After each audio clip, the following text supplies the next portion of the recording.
और चलिए खबरों में आगे बढ़ते हुए अब बात कोरोना की करते हैं। देश भर में 24 घंटे में 797 लोगों की रिपोर्ट कोरोना पॉजिटिव आई है। 798 मरीज ठीक भी हुए हैं। 5 मरीजों की कोविड से मृत्यु हो गई। कुल एक्टिव केसेस की संख्या 4091 हो चुकी है, जिनमें केरल में सबसे ज्यादा 2522 है। इधर कर्नाटक में 568 और महाराष्ट्र में 369 संक्रमित मिले हैं। मध्य प्रदेश में भी कोरोना के बढ़ते मामलों ने चिंताएं बढ़ा दी है। भोपाल में एक ही परिवार के 5 लोगों की रिपोर्ट पॉजिटिव पाई गई। छत्तीसगढ़ में करीब 8 माह बाद कोरोना से सीजन में पहली मृत्यु हुई है। दुर्ग में 82 साल की एक महिला ने गुरुवार को दम तोड़ दिया। हालांकि अभी ये पता नहीं चल सका है कि महिला की मृत्यु नए वेरिएंट से हुई है या नहीं। प्रदेश में 12 नए केस सामने आए हैं। नए साल के चलते hill station, tiger reserve, hotel से लेकर सभी धार्मिक स्थलों पर बड़ी संख्या में लोग पहुंच रहे हैं। ऐसे में कोरोना के मामलों में और तेजी आने की संभावना जताई जा रही है।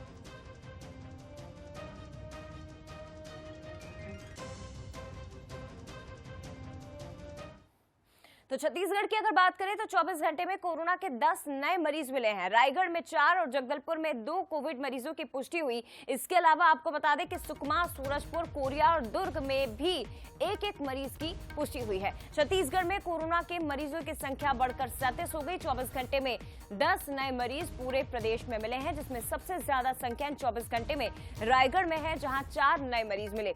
जगदलपुर में 2 कोविड मरीजों की पुष्टि हुई है। तो इस वक्त मध्य प्रदेश और छत्तीसगढ़ दोनों ही राज्यों में कोविड एक्टिव मरीजों की संख्या तेजी से बढ़ रही है। और खासतौर पर चिंताएं इसलिए बढ़ चुकी हैं क्योंकि नए साल का जश्न और दोनों ही राज्यों के अलग अलग पर्यटन स्थलों पर बड़ी संख्या में लोगों की भीड़ उमड़ रही है। बात अगर मध्य प्रदेश की करें तो 24 घंटे में कोरोना के 5 मरीजों की पुष्टि यहां पर हुई। राजधानी में 2 कोरोना पॉजिटिव मरीज मिले हैं। इसके अलावा प्रदेश के इंदौर और ग्वालियर में एक मरीज मिला है। मरीजों में कोविड के हालांकि हल्के लक्षण सामने आए। जब जांच की गई तो कोविड की पुष्टि हुई है। इन सभी मरीजों को फिलहाल होम आइसोलेट कर दिया गया है। भोपाल में एक्टिव मरीजों की संख्या 10 और ग्वालियर में 236 दिन बाद कोरोना का मरीज मिला, जो कि बागेश्वर धाम से लौटा था और उसके बाद कोरोना पॉजिटिव इनकी रिपोर्ट पाई गई। तो मध्य प्रदेश, छत्तीसगढ़ दोनों राज्यों में कोरोना टेंशन जरूर बढ़ा रहा है, लेकिन स्वास्थ्य विभाग का लगातार उनकी ओर से अपील की जा रही है कि लापरवाही नहीं करनी है। भीड़भाड़ वाले इलाकों में जाने से पहले आपको मास्क का इस्तेमाल करना होगा और एक बार फिर से सैनिटाइजर का इस्तेमाल करना होगा। लेकिन आपको बता दें कि 24 घंटे में कोरोना के 5 मरीजों की पुष्टि मध्य प्रदेश में हुई है। और ज्यादा जानकारी लेंगे मध्य प्रदेश छत्तीसगढ़ में इस वक्त क्या कुछ हाल बने हुए हैं, सीधे जानने के लिए रुक करते हैं। मेरे सहयोगी रंजना इस वक्त भोपाल से जुड़ी हुई, इसके साथ ही रायपुर से टिकेश हमारे साथ लाइव जुड़ गए हैं।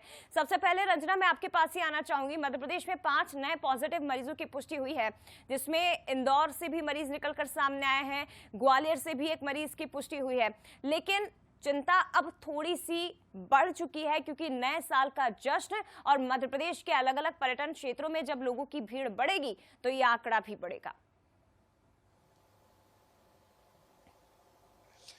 जी जय, बिल्कुल सही कहा आपने, क्योंकि कोरोना का जो संक्रमण है एक बार फिर से मध्य प्रदेश में लगातार अपने जो पैर पसार रहा है और कोविड के मरीजों की संख्या लगातार बढ़ती जा रही है। क्योंकि प्रदेश भर की अगर बात कर ली जाए तो एक्टिव मरीजों की संख्या 10 के पार पहुंच गई है। और अभी जिस तरीके से नए साल के जश्न को लेकर टूरिस्ट प्लेसों की बात करें तो वहां पर जो टूरिस्ट हैं वो लगातार पहुंच रहे हैं और इतनी बड़ी संख्या में जब एक साथ वहां पर जुटेंगे तो जो सावधानियां हैं वो शायद उसका पालन नहीं किया जा सकेगा, क्योंकि लोग अभी भी मास्क का इस्तेमाल नहीं कर रहे हैं और जो सोशल डिस्टेंसिंग के साथ जो कोविड के दौरान जो गाइडलाइंस थी उसका पालन नहीं किया जा रहा है। और यही वजह है कि आप देखेंगे कि बीते कुछ दिनों में मध्य प्रदेश में कोरोना पॉजिटिव मरीजों का जो ग्राफ है वो लगातार बढ़ा है। लेकिन सबसे राहत की बात यही रही है कि फिलहाल बहुत ज्यादा गंभीर हालत में अभी कोई मरीज कोविड पॉजिटिव का पहुंचा नहीं है, क्योंकि एक्टिव जो 10 पेशेंट है उसमें से 8 होम आइसोलेशन में है और 2 को अस्पताल में भर्ती किया गया है। राजधानी भोपाल की अगर बात कर ली जाए तो 32 में से 2 लोगों की जो रिपोर्ट है वो पॉजिटिव आई है।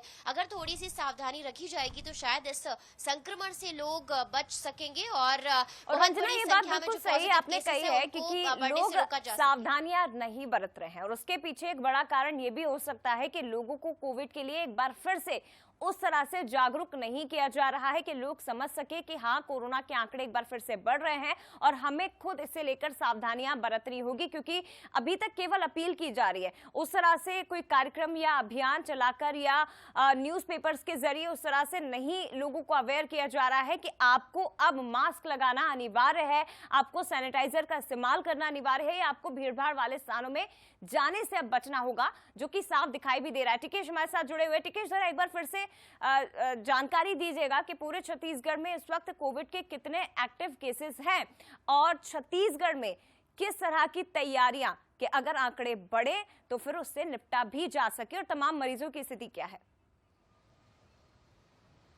जी देखिए, बता दूं मुझे कि छत्तीसगढ़ में लगातार कोरोना अपना कोहराम मचाया और टेंशन बढ़ाकर रख दिया है।